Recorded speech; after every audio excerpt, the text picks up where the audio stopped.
Oi, pessoal, nesse vídeo aqui a gente vai dar continuidade a essa playlist sobre cantos à beira-mar. Vamos ler aqui Uma Lágrima em Minha Terra. Após a leitura, vamos interpretar o que cada poema tem a nos dizer e como pode cair na prova e na nossa redação. Antes de tudo, quero pedir que vocês se inscrevam no canal, curtam o vídeo, comentem o que vocês estão achando dessa playlist, também o que vocês gostariam de ver, até mesmo aqui no YouTube. Então vamos lá. Uma lágrima sobre o sepulcro de minha carinhosa mãe. E eu vivo ainda? Nem sei como vivo. Gasto de dor o coração me anseia. Sonho venturas de um melhor porvir, onde da morte só pavor campeia. Lá meus anseios sob a lousa humilde dormem seu sono de silêncio eterno, mudos à dor que me consome e gasta, frios ao extremo de meu peito terno. Ah, despertá-los quem pudera, quem? Ah, campa, que horror, meu Deus! Por que tão breve, minha mãe querida, roubaste a morte destes braços meus? Oh, não sabias que ela era a harpa, em cujas cordas eu cantava amores, que ela era a imagem do meu Deus na terra, vaso de incenso trescalando odores? Que ela era a vida, os horizontes lindos, farol noturno a me guiar para os céus, bálsamo santo a serenar-me as dores, graça melíflua que nos vem de Deus. Que ela era a essência que se erguia branda, fina e mimosa de uma relva em flor, que era o alaúde do bom rei, profeta cantando salmos de saudade e dor, que ela era o encanto de meus tristes dias, era o conforto na aflição e na dor, que ela era a amiga que velou minha infância, que foi a guia desta vida em flor, que era o afeto que eduquei cuidosa dentro do peito que era a flor, grata mimosa a derramar perfumes nos meus jardins de poesia e amor. Que ela era a harpa de doçura santa, em que eu cantava a divinal canção, era a minha ideia de Jeová na terra, era a minha vida que eu amava então. Ó minha mãe que idolatrei na terra, que amei na vida como se ama a Deus. Hoje, entre os vivos te procuro embalde, que a campa pesa sobre os restos teus. Como se a pura moribunda chama a hora extrema da existência tua. Assim minha alma se apurou de afetos, gemeu de angústias pela angústia tua. E não puderam minha dor, meu pranto, pranto sentido que jamais chorei.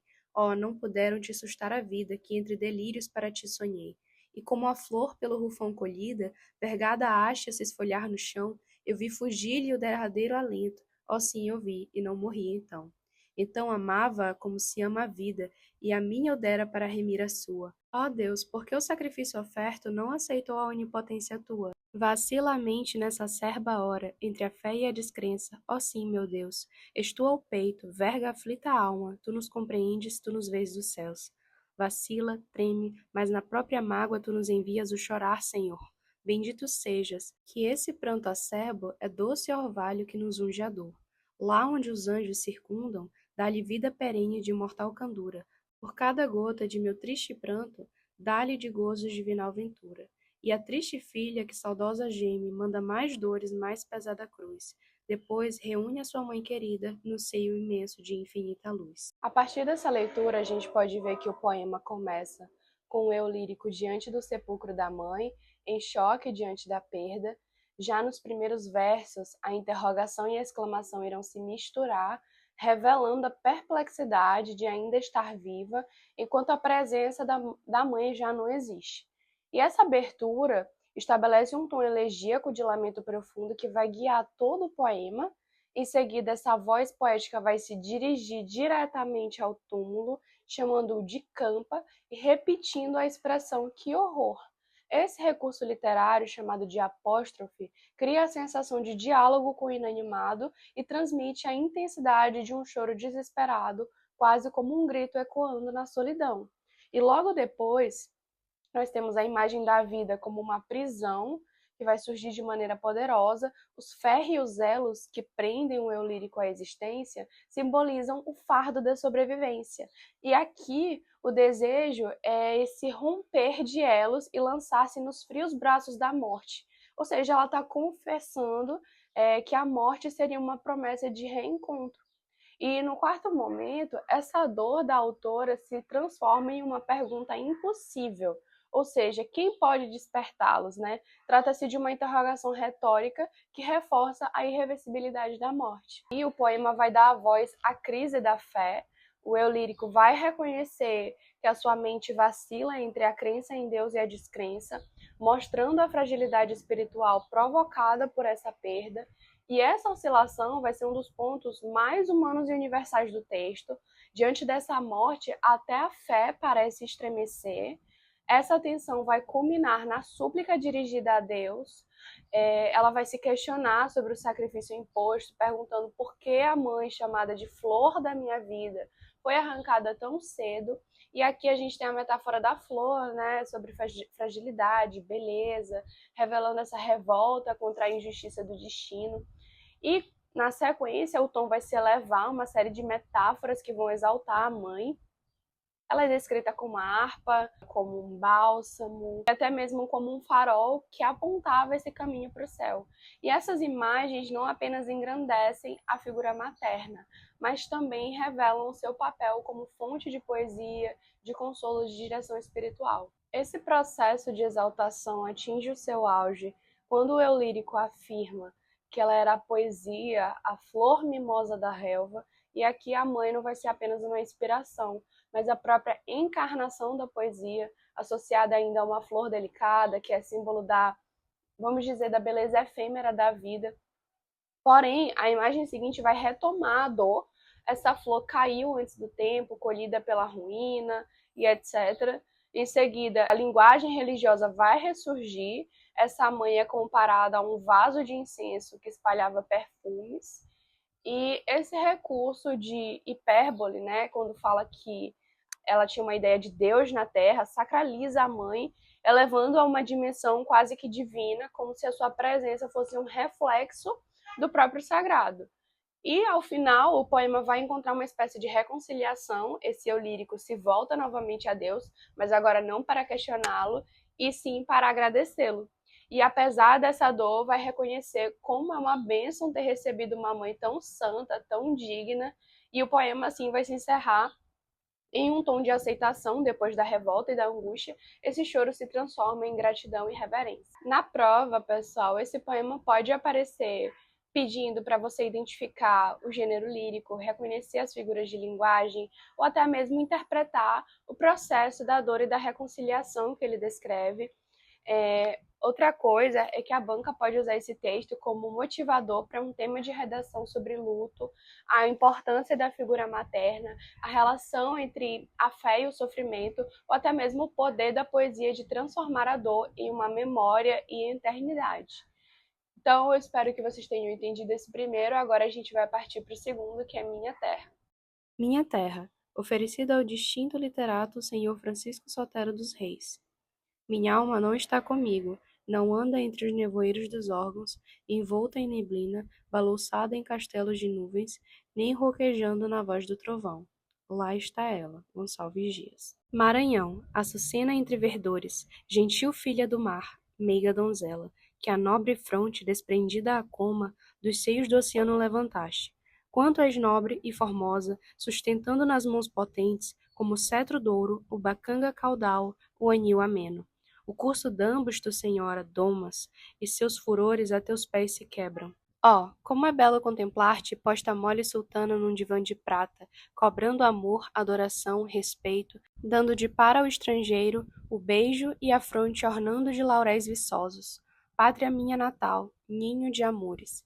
Ai, mísera de mim, quisera dar-te na lira minha mavioso canto, canto exaltado que elevar-te fora, até onde levas a nobreza tua. Porém, o estro deserdado e pobre sonha e não pode obrar seu intento.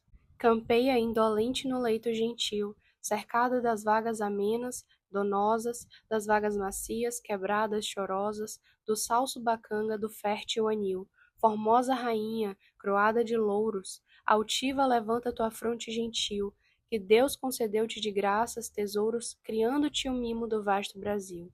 Exalta teus filhos, fervente entusiasmo, e quebram no dia sangrento grilhão. Contempla a Europa tal feito com pasmo, e bradas, sou livre com grata efusão. Maranhão, açucena entre verdores, campeando gentil, bela e donosa, como em haste mimosa altiva rosa, como lírio do val, cobrando amores. És ninfa sobre as águas balouçada, descuidosa brincando em salsa praia, no pego mergulhada a nívea saia, a nobre fronte de festões ornada. Princesa do oceano, a fronte alçaste, por tantos séculos abatida e triste, um eco aqui repercutir se ouviste, e as vis algemas sob os pés quebraste. Quebraste os ferros que o Brasil não sofre, se quer um dia ser escravo, não.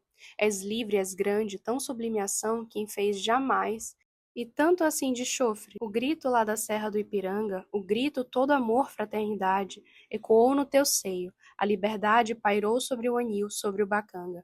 Este bela, cruada e sedutora, pomposa e descuidada sobranceira, em teu divã, gentil, gentil sultana, filha das vagas e do mar senhora. A unânime grito se erguia a cativa que jaz a dormir, e ao som prolongado que os ecos repetem desperta a sorrir.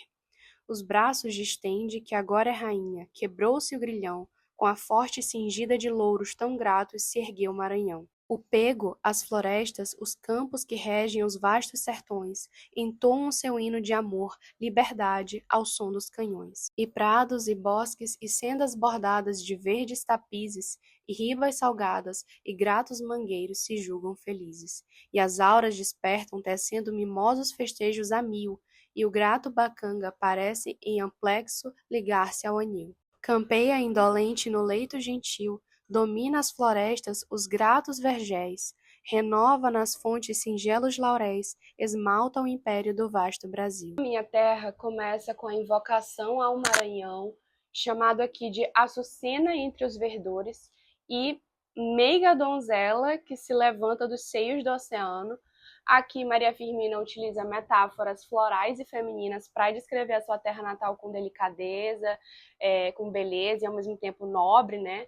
O Maranhão é apresentado como uma jovem coroada capaz de domar os rios Bacanga e Anil que se curvam diante dela. A personificação da província cria um tom de grandeza e ternura típico do romantismo.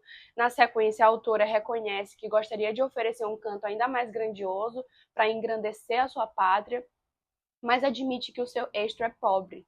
Nesse momento, mostra uma humildade poética, um recurso comum em textos laudatórios. Mesmo exaltando a sua terra, ela se coloca como pequena diante da grandeza do Maranhão.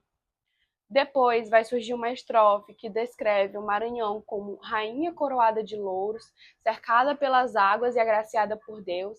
Aqui predominam as imagens da natureza, abundante e sagrada, em que rios e florestas, praias se unem para compor a identidade da pátria. Esse tom é épico, aproximando o poema de um hino. Logo em seguida, Maria Firmina vai destacar a liberdade. O Maranhão é visto como uma terra que se levantou, que quebrou as algemas da escravidão, se ergueu soberano. O eco da independência, simbolizado pelo brado do Ipiranga, ressoa também no Maranhão. Nessa passagem, o poema vai associar diretamente à pátria a luta histórica, usando palavras fortes como ferros, grilhão, liberdade. É a estrofe que mais conecta a paisagem com a política, exaltando a independência nacional.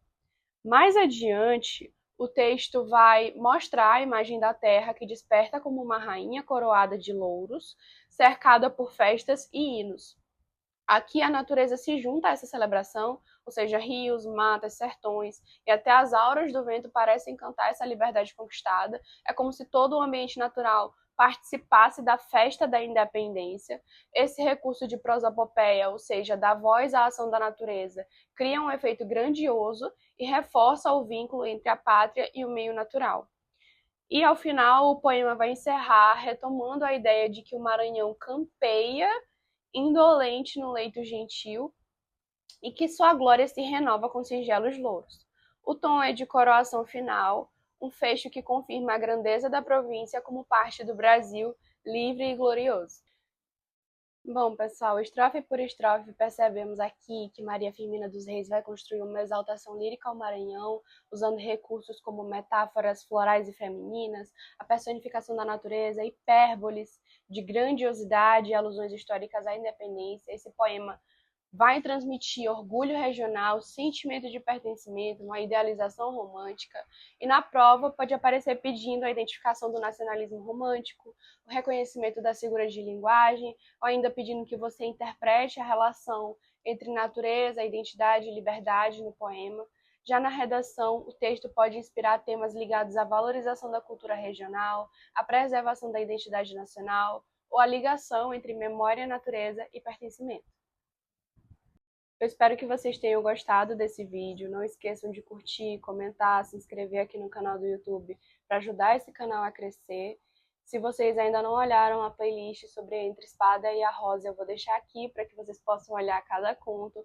Eu nunca parei para dizer isso aqui, mas nesses vídeos de Entre a Espada e a Rosa, nós sabemos que o livro ele não é ilustrado, o início dos capítulos tem uma breve imagem, poucos capítulos ali tem poucas imagens.